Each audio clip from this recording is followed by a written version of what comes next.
Dear students, Assalamu alaikum. I hope you all will be fine.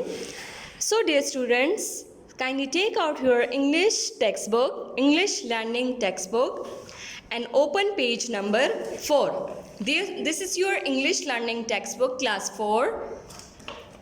So, open page number 4. Today we will do reading of the topic Two Little Kittens. The topic name is The Two Little Kittens. Okay. Two little kittens, one stormy night, began to quarrel and then to fight. What is the meaning of stormy? Stormy means tufani raat. Stormy night means tufani raat. Okay.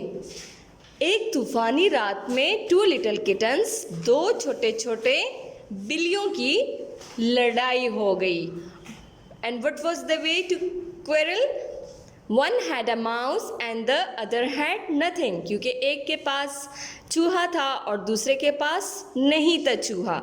And that was the way the quarrel had begun. और वही वजह थी कि उनके बीच में लड़ाई शुरू हो गई. सो what is the meaning of begin? Begin means shuru. The old woman took the sweeping broom. Sweeping broom means झाड़ू. वो एक old woman थी, वो झाड़ू दे रही थी. Right out of the room. वो अपने रूम से बाहर निकली और झाड़ू देने लगी. You can see the pictures. Here is the pictures. Okay, the ground was covered with frost and snow. Ground जो था, जो मैदान था, वो सारा ठंड और बर्फ से भरा हुआ था. They had lost the mouse and had now where to go. उन दो बिल्लियों से, टू लिटिल किटन से, वो माउस कहीं खो गया, चूहा, और अब उनको समझ नहीं आ रही थी कि हम कहाँ जाएं. So they lay and shivered beside the door. So वो लेट गए एक डोर के पीछे और shivered means कपकपी, उनको बहुत ज़्यादा सर्दी लग रही थी. Till the old woman finished sweeping the floor. और वो इंतज़ार करने लगे कि कब ये woman जो है, ये औरत जो है, झाड़ू देना ख़त्म करेंगी. And then they crept in as quiet as mice.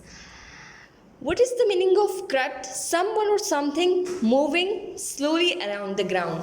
जो crawling करते हैं ना, babies जिस तरह crawling करते हैं, इस तरह इसको crept बोलते हैं. Someone or something moving in slowly along the ground.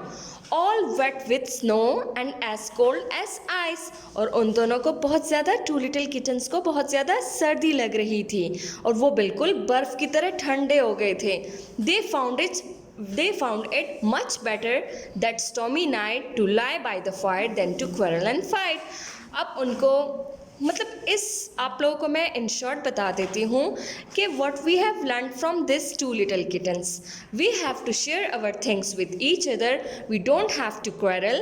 हमें एक दूसरे से लड़ाई नहीं करनी चाहिए, अपनी चीज़ें दूसरों के साथ शेयर करनी चाहिए, क्योंकि शेयरिंग इज़ केयरिंग. जितना आप अपनी चीज़ें दूसरों से शेयर करेंगे उतना ही आप लोगों को सुकून मिलेगा, उतना ही आप लोगों की हैप्पीनेस डबल होगी. So learn to share things with others and spread happiness. Thank you. Have a nice day.